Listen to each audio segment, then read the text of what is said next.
মনে রাখবেন ভাঙ্গা জিনিসগুলাকে আল্লাহ এমন ভাবে সুন্দর করে নতুন করে সাজাবে, আপনাকে এমন সুন্দর জীবন দান করবে, যারা আপনাকে নামাতে চেয়েছিল তারা আপনি পর্যন্ত আর পৌঁছাতে পারবে না। সুবহানাল্লাহ।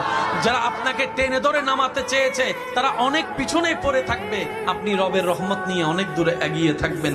মনে রাখবেন, শুধু একটু সয়ে যাবেন, একটু ধৈর্য ধরে থাকবেন, একটু সহ্য করে চুপ করে থাকবেন। যত সইবেন তত পাইবেন, যত সইবেন তত পাইবেন।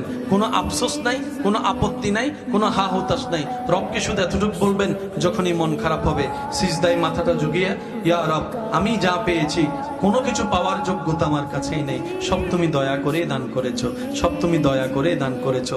একটা জিনিস পাওয়ার যোগ্যতা আমার নাই, এই চোখ পাওয়ার মতো যোগ্যতা আমার কাছে নেই, এই কান শোনার মতো কান আমার কাছে নেই। আল্লাহ, কোনো কিছুরই পাওয়ার যোগ্যতা নাই, তুমি দয়া করে দেখার জন্য দুইটা চোখ দিয়েছো, তোমার দরবারে শুকরিয়া। সুবহানাল্লাহ।